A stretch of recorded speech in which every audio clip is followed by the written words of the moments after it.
Hi friends, ಎಲ್ರಿಗೂ ನಮಸ್ಕಾರ. ಇವತ್ತಿನೊಂದು ವೀಡಿಯೋಗೆ welcome ಅಂತ ಹೇಳ್ತಾ, ಯಾರೆಲ್ಲ ನಮ್ಮ ಚಾನಲ್ ನೋಡ್ತಾ ಇದ್ದೀರಾ ಥ್ಯಾಂಕ್ ಯು ಸೋ ಮಚ್. ಹೀಗೆ ಚಾನಲ್ಗೆ ಸಪೋರ್ಟ್ ಮಾಡ್ತಾ ಇರಿ ಅಂತೇಳಿ ಕೇಳ್ಕೊತೀನಿ ಫ್ರೆಂಡ್ಸ್. ಈ ಒಂದು ವೀಡಿಯೋ ನಿಮಗೆಲ್ಲ ಇಷ್ಟ ಆಗೇ ಆಗುತ್ತೆ. ಏನಪ್ಪ ಇದು ವೀಡಿಯೋ ಅಂತೇಳಿ ನೀವು ಅನ್ಕೊತಾ ಇರ್ಬೋದು ಫ್ರೆಂಡ್ಸ್. ನಿನ್ನೆ ವರಮಹಾಲಕ್ಷ್ಮಿ ಹಬ್ಬ ವೃತ ಮುಗೀತು. ಆ ಒಂದು ವೀಡಿಯೋನ ಅಪ್ಲೋಡ್ ಮಾಡಬೇಕಾಗಿತ್ತು, ಬಟ್ ಅಪ್ಲೋಡ್ ಮಾಡೋಕ್ಕಾಗಿರಲಿಲ್ಲ, ಲೇಟ್ ಆಯಿತು. ಹಾಗಾಗಿ ಇವತ್ತು ಅಪ್ಲೋಡ್ ಮಾಡ್ತಾ ಇದ್ದೀನಿ ಫ್ರೆಂಡ್ಸ್. ಲೈಕ್ ಮಾಡಿ, ಶೇರ್ ಮಾಡಿ, ಕಮೆಂಟ್ ಮಾಡಿ. ನಮ್ಮ ಒಂದು ಹಿಂದೂ ಸಂಪ್ರದಾಯದ ಪ್ರಕಾರ ಕೆಲವೊಂದು ಹಬ್ಬಗಳನ್ನು ಒಂದು ಅದರದೇ ಆದಂಥ ಒಂದು ತಿಥಿ ಮತ್ತು ನಕ್ಷತ್ರಗಳ ಮೇಲೆ ಹಬ್ಬಗಳನ್ನು ಆಚರಣೆ ಮಾಡ್ತೀವಿ. ಅದರಂತೆ ವರಮಹಾಲಕ್ಷ್ಮಿ ಹಬ್ಬದ ಒಂದು ಸಂಕ್ಷಿಪ್ತ ವಿವರಣೆ ನೀಡಲಿಕ್ಕೆ ಇಷ್ಟಪಡ್ತೀನಿ ಫ್ರೆಂಡ್ಸ್. ಓಕೆನಾ. ನಮ್ಮ ಹಿಂದೂ ಸಂಪ್ರದಾಯದ ಪ್ರಕಾರ ಕೆಲವೊಂದು ಹಬ್ಬಗಳನ್ನು ನಿರ್ದಿಷ್ಟ ಮಾಸದ ನಕ್ಷತ್ರ ಅಥವಾ ತಿಥಿ ಎಂದು ಆಚರಿಸುವಂಥ ಒಂದು ರೂಢಿಯಲ್ಲಿದೆ. ಅದರಂತೆ ಶ್ರಾವಣ ಮಾಸದ ನಾಗರ ಪಂಚಮಿಯ ಹಬ್ಬದ ನಂತರ ಹುಣ್ಮೆಗಿಂತ ಮುಂಚೆ, ಅಂದರೆ ನೂಲುಣ್ಮೆ ಬರುತ್ತಲ್ಲ ಫ್ರೆಂಡ್ಸ್, ಅದಕ್ಕಿಂತ ಮುಂಚೆ ಶ್ರಾವಣ ಮಾಸದ 2ನೇ ಶುಕ್ರವಾರದಂದು ವರಮಹಾಲಕ್ಷ್ಮಿ ಹಬ್ಬ ಅಂಥೇಳಿ ಆಚರಣೆ ಮಾಡ್ತೀವಿ, ವೃತ ಅಂಥೇಳಿ ಆಚರಣೆ ಮಾಡ್ತೀವಿ.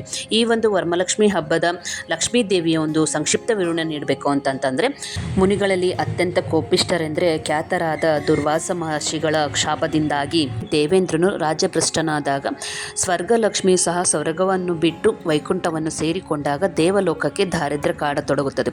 ಇದರಿಂದಾಗಿ ದುಃಖತಪ್ತರಾದ ದೇವತೆಗಳೆಲ್ಲರೂ ಸೇರಿ ಚತುರ್ಮುಖ ಬ್ರಹ್ಮದೇವರನ್ನು ಮುಂದಿಟ್ಟುಕೊಂಡು ವೈಕುಂಠವಾಸಿ ಮಹಾವಿಷ್ಣುವಿನ ಮೊರೆ ಹೋಗ್ತಾರೆ. ವಿಷ್ಣು ದೇವರ ಆಜ್ಞೆಯಂತೆ ಅಮೃತವನ್ನು ಪಡೆಯಲು ಸಮುದ್ರ ಮಂಥನ ಮಾಡಲಾಗುತ್ತೆ. ರಾಕ್ಷಸರು ಮತ್ತು ದೇವತೆಗಳು ಸೇರಿ ಮಂದಾರ ಪರ್ವತವನ್ನು ಕಡಗೋಲಾಗಿ ಮಾಡಿಟ್ಟುಕೊಂಡು ವಾಸುಕಿಯ ಸಹಾಯದೊಂದಿಗೆ ಸಮುದ್ರವನ್ನು ಕಡೆಯುತ್ತಿರುವಾಗ ಕ್ಷೀರಸಾಗರದಲ್ಲಿ ಪರಿಶುದ್ಧವಾಗಿ ಶ್ವೇತವರ್ಣದಲ್ಲಿ ಮಹೇಂದ್ರನ ಸಂಪತ್ ಸ್ವರೂಪಿಣಿಯಾದ ಮಹಾಲಕ್ಷ್ಮೀ ದೇವಿಯ ಜನನವಾಗುತ್ತೆ. ದೇವತೆಗಳನ್ನು ಅನುಗ್ರಹಿಸುವುದಲ್ಲದೆ ಮಹಾವಿಷ್ಣುವನ್ನು ಆವರಿಸುತ್ತಾಳೆ. ಸಮುದ್ರ ಮಂಥನದಲ್ಲಿ ಹುಟ್ಟಿದ ವರಮಹಾಲಕ್ಷ್ಮಿಯನ್ನು ಕ್ಷೀರ ಸಮುದ್ರ ಸಂಭವೆ, ಸಮುದ್ರ ರಾಜನ ಪುತ್ರಿ, ಚಂದ್ರನ ತಂಗಿ, ಕಮಲದಲ್ಲಿ ಆವಿರ್ಭವಿಸಿದವಳು ಎಂದು ಕರೆಯಲಾಗುತ್ತದೆ. ಇದರಿಂದಾಗಿ ಮಹಾಲಕ್ಷ್ಮಿ ಅಂದರೆ ವರಮಹಾಲಕ್ಷ್ಮಿ ಹಬ್ಬದ ವೃತವನ್ನು ಆಚರಣೆ ಮಾಡಲಾಗುತ್ತೆ. ಅಂದರೆ ಯಾವುದೇ ಒಂದು ಕಷ್ಟದ ಒಂದು ಪರಿಸ್ಥಿತಿಯನ್ನು ನೀಗಿಸುವಂತಹ ಮತ್ತು ಶ್ರದ್ಧಾ ಭಕ್ತಿಯಿಂದ ಮಾಡುವಂತಹ ಒಂದು ಪೂಜೆ ಅಂತೇಳಿಕೆ ಇಷ್ಟಪಡ್ತೀನಿ ಫ್ರೆಂಡ್ಸ್. ಓಕೆನಾ. ಇನ್ನೊಂದು ಮಾಹಿತಿಯನ್ನು ಹೇಳಬೇಕು ಅಂತಂದರೆ, ಹೀಗೆ ಶಿವಪ್ಪ ಮತ್ತು ಪಾರ್ವತಿ ಮಾತನಾಡುತ್ತಿರುವಾಗ ಪಾರ್ವತಿ ದೇವಿ ಕೇಳ್ತಾರಂತೆ, ಈ ಜಗತ್ತಿನ ಒಂದು ಉದ್ಧಾರಕ್ಕಾಗಿ ಯಾವ ವೃತ ಮಾಡಿದರೆ ಶ್ರೇಷ್ಠ ಅಂತಂದು ಕೇಳಿದಾಗ ಶಿವಪ್ಪ ತಡ ಮಾಡದೇ ತಟ್ಟಂತ ಹೇಳ್ತಾರಂತೆ, ಶ್ರೀ ವರಮಹಾಲಕ್ಷ್ಮಿ ವೃತವೇ ಅತ್ಯಂತ ಶ್ರೇಷ್ಠ ಅಂತೇಳಿ ಹೇಳ್ತಾರಂತೆ.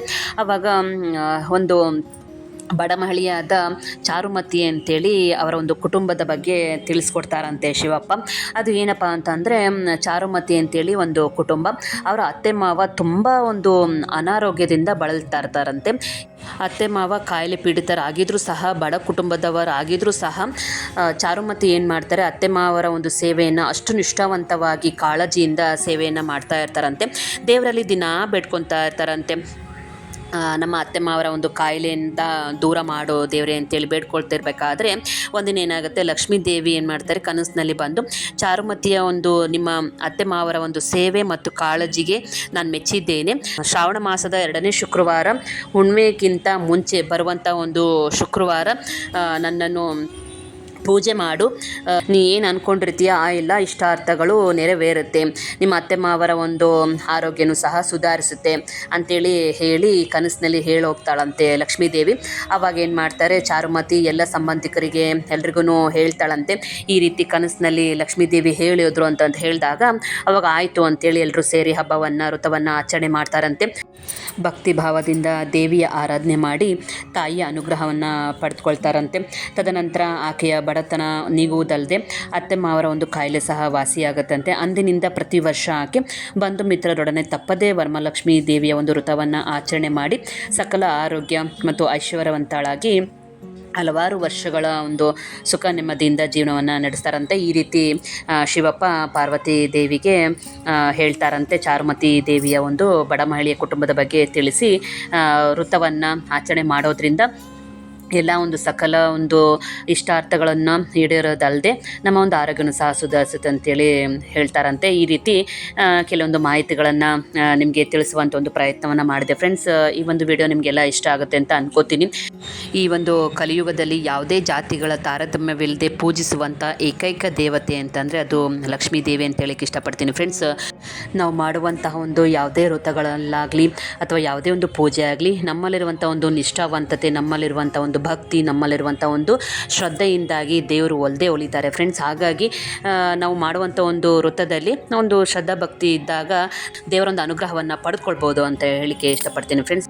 ಈ ರೀತಿ ನಮ್ಮ ಮನೆಯಲ್ಲಿ ವರಮಲಕ್ಷ್ಮಿ ಹಬ್ಬ ಆಚರಣೆ ಮಾಡಲಾಯಿತು ಫ್ರೆಂಡ್ಸ್. ಅಡುಗೆ ಎಲ್ಲ ಆಗಿತ್ತು, ಪೂಜೆ ಎಲ್ಲ ಆಗಿತ್ತು, ಊಟವನ್ನು ಮಾಡ್ಕೊಂಡ್ವಿ. ಇಲ್ಲಿ ನೋಡ್ತಾ ಇರ್ಬೋದು ನೀವು. ಆಮೇಲೆ ಸಾಯಂಕಾಲ ಆಯಿತು ಫ್ರೆಂಡ್ಸ್. ಸಾಯಂಕಾಲನೂ ಸಹ ಸುತ್ತಮುತ್ತಲ ನಮ್ಮ ಫ್ರೆಂಡ್ಸ್ಗಳೆಲ್ಲ ಇದ್ದಾರೆ. ಫ್ರೆಂಡ್ಸ್ನೆಲ್ಲ ಮನೆಗೆ ಕರೆದಿದ್ದೆ ಫ್ರೆಂಡ್ಸ್ ಅರ್ಶಿನ ಕುಂಕುಮಕ್ಕೆ. ಅವರು ಸಹ ಕರೆದಿದ್ರು. ಅವ್ರ ಮನೆಗೆಲ್ಲ ಹೋಗಿ ಅರ್ಶಿನ ಕುಂಕುಮ ಎಲ್ಲ ತೊಗೊಂಡು ಉಡಿ ಎಲ್ಲ ತುಂಬಿಸ್ಕೊಂಡು ಮತ್ತು ನಾನು ಮನೆಗೆ ವಾಪಸ್ ಬಂದೆ. ಅವರು ಸಹ ನಮ್ಮ ಮನೆಗೆ ಬಂದು ಉಡಿನೆಲ್ಲ ತುಂಬಿಸ್ಕೊಂಡು ಹೋದರು. ಆಶೀರ್ವಾದವನ್ನು ಸಹ ಮಾಡಿದರು, ಒಳ್ಳೆಯದಾಗಲಿ ಅಂಥೇಳಿ. ತುಂಬ ಖುಷಿಯಾಯಿತು ಫ್ರೆಂಡ್ಸ್. ತಾಯಿಯ ಪೂಜೆ ಮಾಡ್ತಿರ್ಬೇಕಾದ್ರೆ, ತಾಯಿ ನೀವು ಏನೆಲ್ಲ ನನಗೆ ಕೊಟ್ಟಿದ್ದೀರಾ ಅದಕ್ಕೆ ಧನ್ಯವಾದಗಳು ತಾಯಿ ಅಂಥೇಳಿ ಬೇಡ್ಕೊಳ್ಳುವಂಥದ್ದು. ನಮಗೆ ನೀವು ಕೊಟ್ಟಿರುವಂಥ ಸಂಪತ್ತನ್ನೆಲ್ಲ ಜವಾಬ್ದಾರಿಯುತವಾಗಿ ಬಳಸಿಕೊಳ್ಳುವಂಥ ಒಂದು ಶಕ್ತಿ ಕೊಡು ತಾಯಿ ಅಂಥೇಳಿ ಬೇಡ್ಕೊಳ್ಳುವಂಥದ್ದು.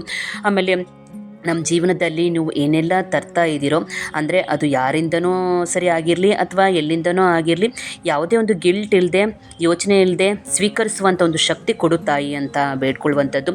ನಮ್ಮ ಬಳಿ ಇರೋದನ್ನು ಸಾಧ್ಯವಾದಷ್ಟು ಹಂಚಿಕೊಳ್ಳುವಂತಹ ಮನಸ್ಥಿತಿಯನ್ನು ಕೊಡು ತಾಯಿ ಅಂಥೇಳಿ ಬೇಡ್ಕೊಳ್ಳುವಂಥದ್ದು.